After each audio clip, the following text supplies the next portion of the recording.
Chapter 3, Karma Yoga. Arjuna said, O Janardana, O Keshava, why do you urge me to engage in this ghastly warfare, if you think that intelligence is better than fruitive work? My intelligence is bewildered by your equivocal instructions. Therefore, please tell me decisively what is most beneficial for me. The Blessed Lord said, O sinless Arjuna, I have already explained that there are two classes of men who realize the self. Some are inclined to understand him by empirical philosophical speculation, and others are inclined to know him by devotional work. Not by merely abstaining from work can one achieve freedom from reaction, nor by renunciation alone can one attain perfection. All men are forced to act helplessly according to the impulses born of the modes of material nature. Therefore, no one can refrain from doing something, not even for a moment. One who restrains the senses and organs of action, but whose mind dwells on sense objects, certainly deludes himself and is called a pretender. On the other hand, he who controls the senses by the mind and engages his active organs in works of devotion without attachment is by far superior. Perform your prescribed duty, for action is better than inaction. A man cannot even maintain his physical body without work. Work done as a sacrifice for Vishnu has to be performed. Otherwise, work binds one to this material world. Therefore, O son of Kunti, perform your prescribed duties for his satisfaction, and in that way you will always remain unattached and free from bondage. In the beginning of creation, the Lord of all creatures sent forth generations of men and demigods, along with sacrifices for Vishnu, and blessed them by saying, Be thou happy by this yajna, sacrifice, because its performance will bestow upon you all desirable things. The demigods, being pleased by sacrifices, will also please you. Thus, nourishing one another, there will reign general prosperity for all. In charge of the various necessities of life, the demigods, being satisfied by the performance of yajna, sacrifice, supply all necessities to man. But he who enjoys these gifts without offering them to the demigods in return is certainly a thief. The devotees of the Lord are released from all kinds of sins because they eat food which is offered first for sacrifice. Others who prepare food for personal sense enjoyment verily eat only sin. All living bodies subsist on food grains, which are produced from rain. Rains are produced by performance of yajna, sacrifice, and yajna is born of prescribed duties. Regulated activities are prescribed in the Vedas, and the Vedas are directly manifested from the Supreme Personality of Godhead.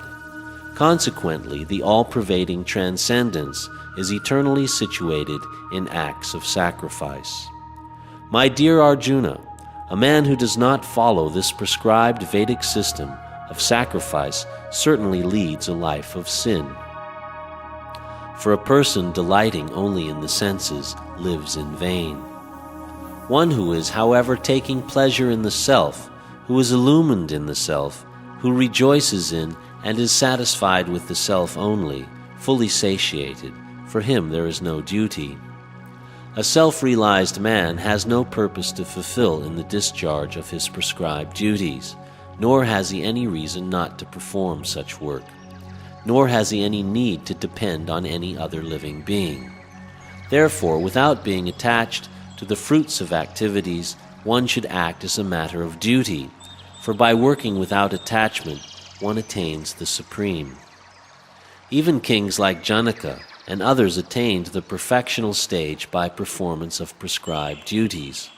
Therefore, just for the sake of educating the people in general, you should perform your work.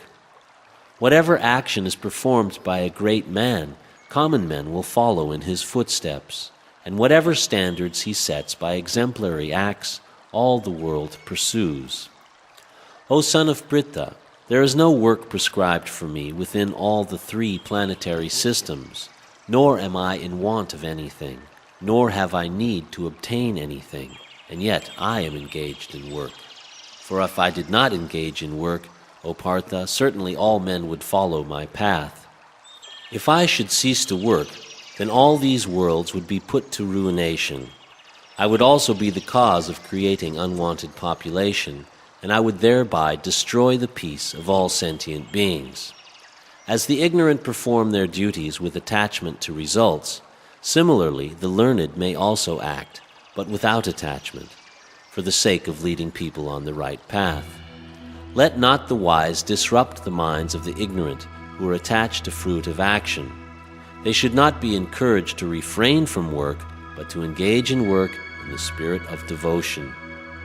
The bewildered spirit soul, under the influence of the three modes of material nature, thinks himself to be the doer of activities, which are in actuality carried out by nature. One who is in knowledge of the absolute truth, O mighty armed, does not engage himself in the senses and sense gratification, knowing well the differences between work and devotion and work for fruitive results. Bewildered by the modes of material nature, the ignorant fully engage themselves in material activities and become attached. But the wise should not unsettle them, although these duties are inferior due to the performer's lack of knowledge. Therefore, O Arjuna, surrendering all your works unto me, with mind intent on me, and without desire for gain, and free from egoism and lethargy, fight. One who executes his duties according to my injunctions, and who follows this teaching faithfully, without envy, becomes free from the bondage of fruitive actions. But those who out of envy disregard these teachings and do not practice them regularly are to be considered bereft of all knowledge, befooled, and doomed to ignorance and bondage. Even a man of knowledge acts according to his own nature, for everyone follows his nature. What can repression accomplish? Attraction and repulsion for sense objects are felt by the embodied beings, but one should not fall under the control of senses and sense objects, because they are stumbling blocks on the path of self-realization. It is far better to discharge one's prescribed duties, even though they may be faulty, than another's duties. Destruction in the course of performing one's own duty is better than engaging in another's duties, for to follow another's path is dangerous. Arjuna said, O descendant of Vrishni, by what is one impelled to sinful acts, even unwillingly, as if engaged by force? The blessed Lord said, It is lust only, Arjuna, which is born of contact with the material modes of passion and later transformed into wrath, and which is the all-devouring, sinful enemy of this world. As fire is covered by smoke, as a mirror is covered by dust, or as the embryo is covered by the womb, similarly, the living entity is covered by different degrees of this lust. Thus, a man's pure consciousness is covered by his eternal enemy in the form of lust, which is never satisfied, and which burns like fire. The senses, the mind, and the intelligence are the sitting places of this lust, which veils the real knowledge of the living entity and bewilders him.